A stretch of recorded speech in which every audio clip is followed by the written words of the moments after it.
Hello, family, friends, fans, and other wonders, and let's run it back to July 2005 and prepare for the Fantastic. The Fantastic Four, that is.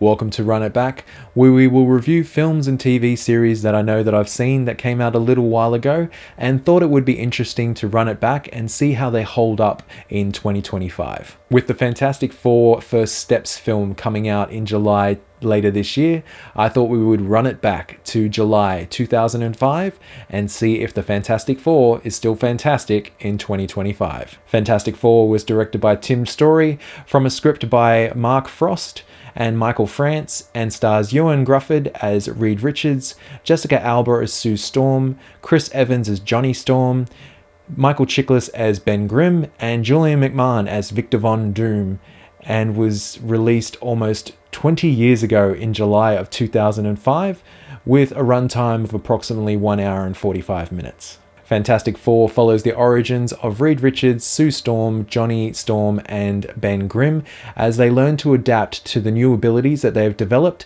since they were exposed to cosmic radiation aboard Victor Von Doom's space station. I really enjoyed Fantastic Four 2005. I know it's not a great Marvel film, but I really did enjoy it. I had a few laughs through it. I love the interactions between the various characters.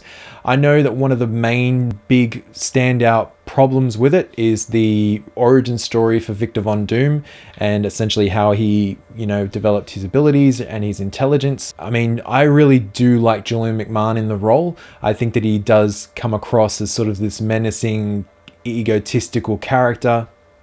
And I like the dynamic that he has with the other four actors in their particular roles.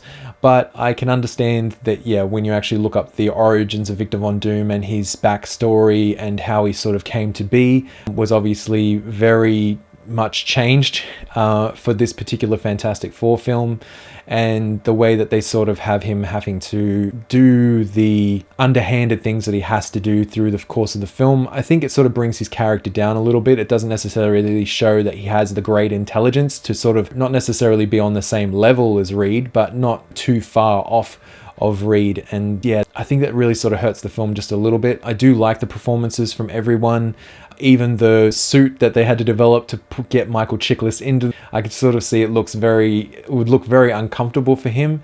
But the fact that it's in live action as opposed to being an entirely CG character, I think lends itself to the time of the film coming out, 2005. I know that is another sort of sore thumb that sort of sticks out for some people for the film, as well as the dialogue. But I really did have a good time, and rewatching it again, I can understand. But for me, I just sit there and I just enjoy the story. I just enjoy the roller coaster. I don't necessarily know very much about the backstory with regards to the comics, but from just a strictly sitting there, enjoying myself, throwing something on, sitting there with a bag of popcorn, I can just sort of let myself surrender to the film that is Fantastic Four. Yes, I was absolutely entertained by the Fantastic Four.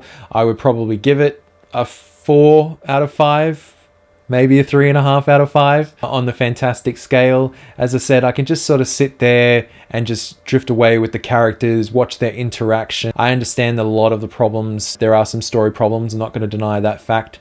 And a lot of the backstory with regards to how it meets with the comics and their comic book counterparts is obviously slightly different or changed in major ways for some of them. But I really did have a good time with the Fantastic Four. I mean, it wouldn't make the top 10 list Marvel films ever made by any lengths of the imagination, but for 2005, I really did enjoy the Fantastic Four, and if you are a Marvel fan, it's probably something that you will enjoy as well. If you're not really into comic book movies or superhero movies, it's probably not something that you'll necessarily enjoy, but I do like the fun family dynamic between Johnny, Sue, Reed, and Ben. And once they have their abilities and they're trying to navigate their way through this labyrinth of not knowing the extent of their abilities. Is it going to do anything else to them? You know, are they going to age faster? Are they going to develop debilitating diseases or something like that? We never obviously have any of those sort of questions answered, but at least Reed is sort of like, well, we need to stay in quarantine and just see,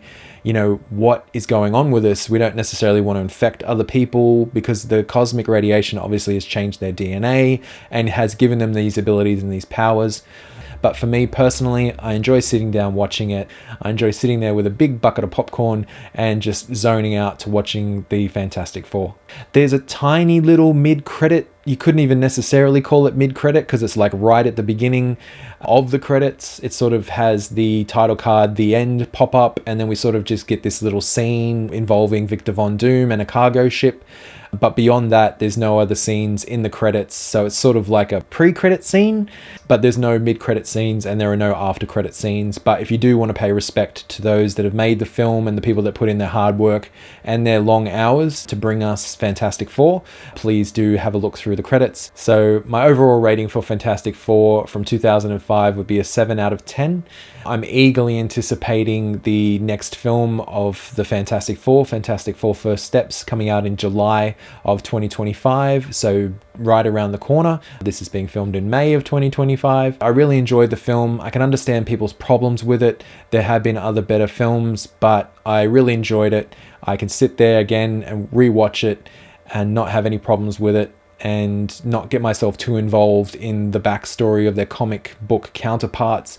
I just sort of enjoy it for what it is. The cheesy dialogue, some of the shoddy CGI for the time. For 2005, it's still something that I enjoy sitting back and watching, and hopefully you'll enjoy it as well if you do decide to check it out. So again, my overall rating for Fantastic Four is a 7 out of 10. Thank you for watching this segment of Run It Back. I'm Jesse, the other wonder from Down Under. Hopefully you enjoyed, and if you've got any other films to suggest to run it back, please put it down in the comments below. But if you've got anything else that you wanted to say, don't make me wonder, leave a comment down under. And as always, click that like, subscribe, and the notification bell so you don't miss out on any new videos. And remember to be the wonder.